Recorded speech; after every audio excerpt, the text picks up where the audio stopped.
வணக்கம். இன்னைக்கு நாம எதை பத்தி ஆழமா பார்க்க போறோம்னா, அமெரிக்க முன்னாள் அதிபர் டொனால்ட் ட்ரம்ப் மறுபடியும் இந்தியாவுக்கு ஒரு மிரட்டல் விடுத்திருக்கார். போன தடவை இந்தியா கொஞ்சம் அமைதியா இருந்தது. ஆனா இந்த முறை பதிலடி கொடுத்திருக்காங்க. இது வெறும் ட்ரேட் விஷயமா, இல்ல இதுக்கு பின்னால பெரிய இன்டர்நேஷனல் பாலிடிக்ஸ் எதுவும் இருக்கா? இத பத்தி தான் நாம விரிவா பேச போறோம். நீங்க என்ன நினைக்கிறீங்க? ஆமா, நீங்க சொல்றது சரிதான்.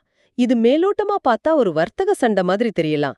ஆனா உண்மையிலே இதுக்கு பின்னாடி ரொம்ப ஆழமான புவிசார் அரசியல் காரணங்கள் இருக்கு. அத கண்டிப்பா அலசி பார்க்கலாம். சரி, முதல்ல ட்ரம்போட குற்றச்சாட்டு என்ன? அத கொஞ்சம் தெளிவா சொல்லுங்களேன். அவர் என்ன சொல்றாரு? ஹம் அவரோட முக்கிய வாதம் என்னன்னா, இந்தியா ரஷ்யா கிட்ட இருந்து ரொம்ப கம்மி விலைக்கு கச்சா எண்ணெய் வாங்குது. ஆமா. வாங்கி அத பெட்ரோலிய பொருளா மாத்தி வெளிச்சந்தையில நல்ல லாபத்துக்கு விக்கிறாங்க. இப்படி வர்ற காசு மறைமுகமா ரஷ்யாவுக்கு போய் உக்ரைன் போருக்கு உதவுதுன்னு சொல்றாரு. ஓஹோ, இதுதான் குற்றச்சாட்டா? இதோட சேர்த்து மிரட்டலும் எடுத்திருக்காராமே. ஆமா ஆமா, இந்திய பொருட்கள் மேல 25% வரி போடுவோன்னு, தேவைப்பட்டா இன்னும் அதிகமாக்குவோன்னு சொல்லிருக்காரு. அது மட்டும் இல்ல, ரஷ்யா கிட்ட இருந்து எண்ணெய், ஆயுதம் வாங்கினா அதுக்கு தனியா அபராதம் போடுவோன்னு மிரட்டிருக்காரு. இதுக்கு இந்தியா எப்படி ரியாக்ட் பண்ணாங்க? அவங்க தரப்பு நியாயம் என்ன? இந்திய வெளியுறவுத்துறை இதுக்கு ரொம்ப தெளிவா பதில் சொல்லியிருக்காங்க. அவங்க என்ன சொல்றாங்கன்னா, அதாவது உக்ரைன் போர் ஆரம்பிச்சப்போ யூரோப்பியன் யூனியன் ரஷ்ய எண்ணெய் மேல தடை விதிச்சாங்க இல்லையா? ஆமா ஆமா. அப்போ உலக அளவுல எண்ணெய் விலை ஏறாம பாத்துக்கவும், தட்டுப்பாடு வராம இருக்கவும், இந்தியா ரஷ்யா கிட்ட எண்ணெய் வாங்கிக்கோங்கன்னு அமெரிக்காவே முதல்ல சொன்னதா சொல்றாங்க. அப்படியா? இது முக்கியமான பாயிண்ட். அப்போ அவங்களே ஓகே சொல்லிட்டு இப்போ அதே விஷயத்துக்கு மிரட்டுறாங்களா? இது கொஞ்சம் எப்படி சொல்றது, முரணா தெரியுதே. அதேதான், அதுதான் இந்தியாவோட வாதமே. இன்னொட நேரத்துல உள்நாட்டுல விலைவாசிய கண்ட்ரோல் பண்ண மலிவா கிடைச்ச ரஷ்யன் ஆயில் தேவைப்பட்டதுன்னு சொல்றாங்க. முக்கியமா அமெரிக்காவும் யூரோப்பும் கூட இன்னமும் ரஷ்யாவோட பெரிய அளவுல வியாபாரம் பண்ணிட்டு தான் இருக்காங்கன்னு புள்ளி விவரத்தோட சொல்றாங்க. என்ன மாதிரி புள்ளி விவரம் அது? இப்போ 2024ல மட்டும் பாத்தீங்கன்னா, யூரோப்பியன் யூனியன் ரஷ்யாவோட கிட்டத்தட்ட $67.5 பில்லியன் ட்ரேட் பண்ணிருக்காங்க. ஓ, பெரிய அமௌண்ட் ஆச்சே. ஆமா, அமெரிக்காவும் இன்னும் ரஷ்யா கிட்ட இருந்து யுரேனியம், பலேடியம், உரம், கெமிக்கல்ஸ் எல்லாம் வாங்கிட்டு தான் இருக்காங்க.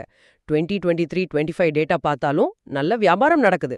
இது இந்தியா ரஷ்யா வியாபாரத்தை விட பல மடங்கு அதிகம். சரிதான். அப்போ நீங்களே பண்ணும்போது எங்களை மட்டும் ஏன் தனியா டார்கெட் பண்றீங்கன்னு இந்தியா கேக்குது. இது நியாயமான கேள்வி மாதிரி தான் படுது.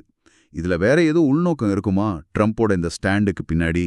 இருக்கலாம். சில பேர் என்ன சுட்டி காட்டுறாங்கன்னா, ஒரு பக்கம் உக்ரைன்ல போர், உயிரிழப்புன்னு பேசுற ட்ரம்ப், இன்னொரு பக்கம் காசால இஸ்ரேல் தாக்குதலுக்கு அங்க 60,000க்கும் மேல பலின்னு சொல்றாங்க.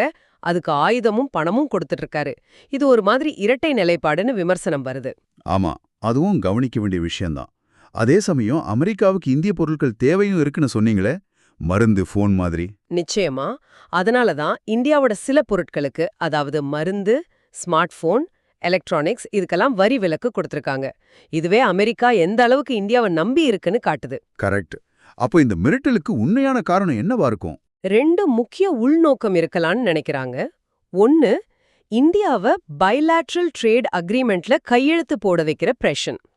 குறிப்பா அமெரிக்காவோட மரபணு மாற்று பயிர்களுக்கு GM கிராப்ஸ் இந்திய விவசாய மார்க்கெட்டை திறக்க வைக்கிறது, அமெரிக்க சொகுசு கார்களுக்கான வரியை குறைக்க வைக்கிறது, இதெல்லாம் இருக்கலாம். சரி. 2வது உள்நோக்கம், அதுதான் ரொம்ப முக்கியமானது. அது புவிசார் அரசியல் போட்டி. அதாவது பிரிக்ஸ் கூட்டமைப்புக்கும் G7 கூட்டமைப்புக்கும் இடையில நடக்கிற அதிகார போட்டி. ஓஹோ, பிரிக்ஸ் வர்சஸ் G7, இது எப்படி இதுல வருது? எப்படின்னா, பிரிக்ஸ் நாடுகள் பிரேசில், ரஷ்யா, இந்தியா, சீனா, தென்னாப்பிரிக்கா, புதுசா சேர்ந்த நாடுகள் இப்போ ரொம்ப வலுவாயிட்டு வராங்க. குறிப்பா அவங்க ஒரு பொதுவான கரன்சி பத்தி பேச ஆரம்பிச்சதுக்கு அப்புறம் அமெரிக்காவுக்கும் G7 நாடுகளுக்கும் EU உட்பட அது ஒரு உறுத்தலா இருக்கு. இப்போ பிரிக்ஸ்ல சீனாவை ஒன்னும் பண்ண முடியாது, ரஷ்யாவையும் கண்ட்ரோல் பண்ண முடியாது.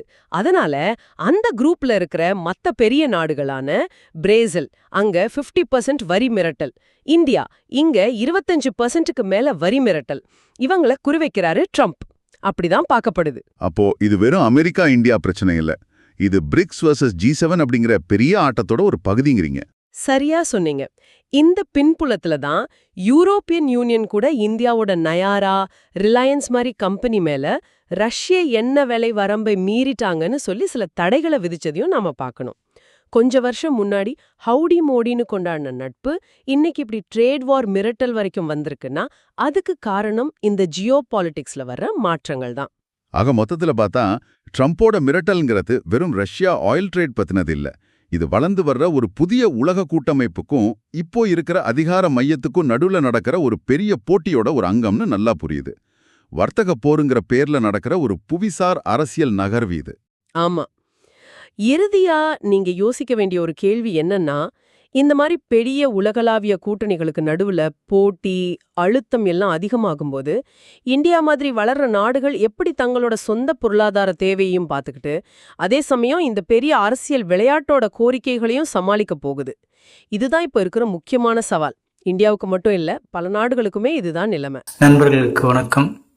ஏஐ மூலம் உருவாக்கப்பட்ட இது போன்ற வீடியோக்களை தொடர்ந்து கேட்க இளமாறன் யூடியூப் சேனலை சப்ஸ்கிரைப் பண்ணவும். மேலும் இந்த வீடியோ உங்களுக்கு பிடித்திருந்தால் லைக் பண்ணி உங்கள் நண்பர்களுடன் பகிரவும். நன்றி.